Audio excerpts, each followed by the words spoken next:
Hello and welcome to Crash Course. I'm George Green. And I'm Bailey Green. And as you may know, Christianity has been around for many centuries and is one of the biggest religions currently practiced. Let's start from the beginning. Judaism was one of the main religions back around the time that Rome had procurators, officials that oversaw Roman provinces. Rome didn't originally interfere with Christian proceedings until they refused to worship multiple gods. The Jews prayed to God to save them from this oppression. But the Zealots acted quickly. They called for a violent overthrow of this Roman rule. In 66 AD, a Jewish revolt was attempted, but was crushed by the Romans 4 years later. Thus the Jewish temple was destroyed, and a Roman power once more stood supreme. A few years before the revolt, a Jewish teacher named Jesus traveled and preached throughout Judea and neighboring Galilee. These teachings were a new movement within Judaism. Jesus believed that his mission was to complete the salvation that God had promised Israel throughout its history. He stated that he is not creating a law to follow, he is only fulfilling the law and prophets. Jesus preached these emphasized elements that called for transformations of the inner self. But Jesus' preaching stirred up controversy, and many people saw him as a potential threat who would lead a revolt against Rome. Jesus' doubters turned him into Roman authorities who would brutally crucify him. He rose from the dead, and his doubters saw that he was indeed the Messiah. Some of Jesus' followers preserved his sayings, and later, in between 40 AD and 100 AD, these sayings became the basis of the written Gospels of the Christian Bible. By 100 AD, churches had been established in many of the major cities of the Eastern Empire and many more in the Western Empire. The Christian church was creating a new system in which the clergy or church leader had a distinct function apart from the laity or regular churchgoers.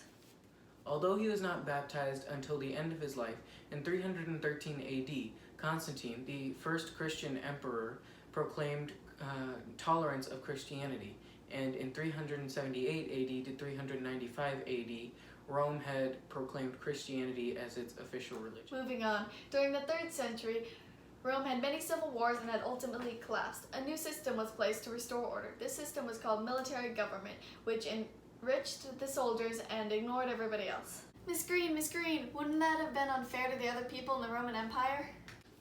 Younger me, you have so much to learn about life. Anyways, eventually under the rule of Diocletian and Constantine, Rome had its official state religion as Christianity. Constantine had many projects around Rome, but his biggest project was Constantinople. This was the new capital city, which included large theaters, large palaces, a forum, an amphitheater, all that fun stuff. Of course, with achievements comes economic issues. To prevent inflation, which means the price of money goes down, Diocletian tried to set price and wage controls over the empire. This, however, did not work, so the emperors made all workers stay in the jobs that they already had. This only temporarily worked and did not help the economic situation in the long run. Germans had also invaded Rome increasingly, and in 476 Odo-Acer, the Germanic master of the soldiers had removed the Roman emperor Romulus, which basically meant the end of the Roman Empire in the West. Going back to the topic of Christianity, it was around the 4th century that the Christian churches had developed their own government. Priests had led local Christian communities called parishes, and a group of parishes was headed by a bishop whose area of authority was called a bishopric. Bishops of the great 4 cities of Rome held positions of power in the church affairs. All the churches in the cities believed they had been founded by apostles sent by Jesus. Later, bishops of Rome had been viewed as Peter's successors, and they had been known as the popes of the Catholic Church. Western Christians came to accept the popes as head of the church in the 4th and 5th centuries, but people did not agree how much power the pope should have. A monk was one who sought to live a life cut off from ordinary human society in order to pursue total dedication to God. The practice of living the life of a monk is called monasticism. These early monks found it difficult to live by themselves. A monastic ideal spread, the monastic community came to be the ideal community for Christian society, and it became an example for the rest of the Christian community. Physical activity was required for all monks for several hours a day because idleness was the enemy of the soul. At the heart of the community practice was prayer, the proper works of God. This included meditation and reading, and all monks came together each day for prayer and the chanting of psalms. Life in a monastery is a communal one. Monks ate, slept, worked, and worshipped together. The monks were also important in the spreading of Christianity to the entire European world. English and Irish monks were particularly enthusiastic missionaries who undertook the conversion of non-Christian people. Women, too, played an important part in the monastic missionary movement.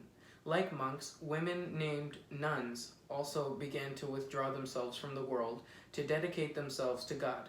Nuns lived in convents headed by abbesses. Most of the abbesses belonged to royal houses, especially in Anglo-Saxon England. Nuns of the 6th and 7th centuries were especially active in the spread of Christianity. Nuns in England provided books and money for missionary activists.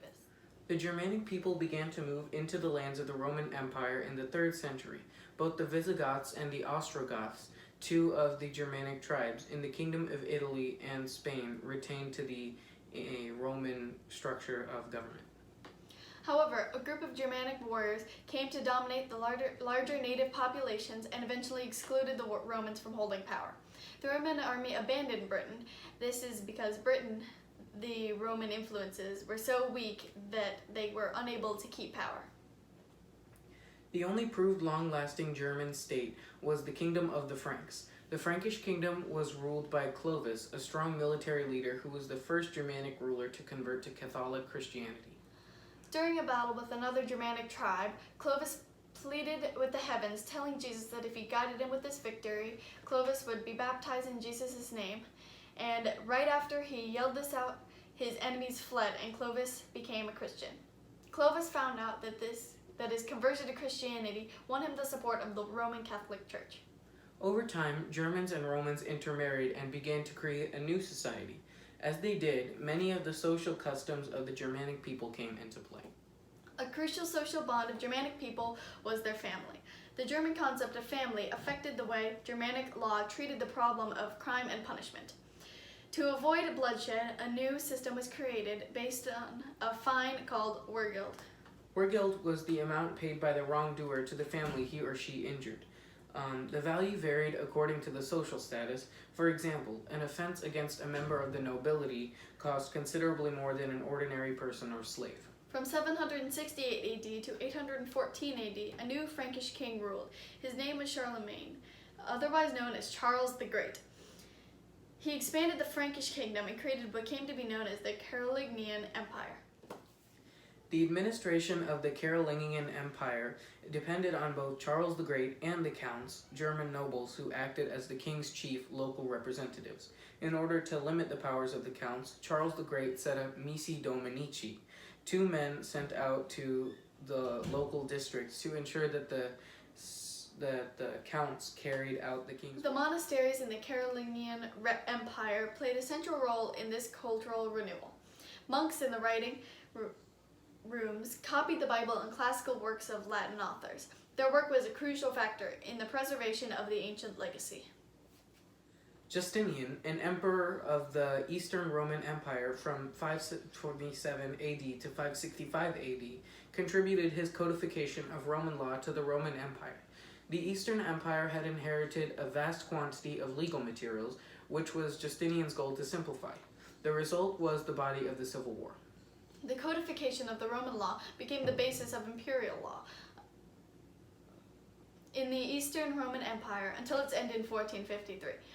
These accomplishments of Justinian were spectacular, but the Romans were encountered with problems: too much territory to protect far from the Constantinople, an empty treasury, a decline in population because of a plague, and renewed threats to its frontiers. Because of these problems, by the beginning of the 8th century, the Eastern Roman Empire was a much smaller state, consisting only of the Eastern Balkans and Asia Minor, but these external changes had produced important internal changes. This smaller Eastern Roman Empire had evolved into what is called the Byzantine Empire. The empire was built on Christian faith that was shared in a profound way by most of its citizens. An emperor occupied a crucial position in the Byzantine state because the emperor appointed the head of the church, known as the patriarch. He also exercised control over both church and state. The Byzantines believed that God commanded their state to preserve the Christian faith. By 750 AD, the Byzantine state only consisted of Asia Minor, some lands in Balkans, and the coastal areas of Italy. Byzantium expanded to the efforts of the new dynasty of emperors, called Macedonians. These emperors managed to turn back to external enemies and go on the offensive. The Macedonian emperors also fostered a burst of economic prosperity by expanding trade relations with Europe. Thanks to this prosperity, the city of Constantinople that was recently rebuilt flourished. The Byzantine Empire had been troubled by a growing split between the Catholic Church of the West and its own Eastern Orthodox Church. This trouble began in 730 AD when Byzantine Emperor outlawed the use of icons as idolatry. Resistance ensued. Roman Catholic popes condemned this act. Late in the 8th century, the Byzantine emperors reversed their stand, allowing icons, but the damage between the churches due to the iconoclast controversy was done. Thanks for watching. This crash course was produced and directed by Cooper Green. Our script supervisor is Eppie Green. The associate producer is me. The show is written by Cooper Green, Bailey Green, Eppie Green, and myself. Thank you for watching Crash Course, and goodbye.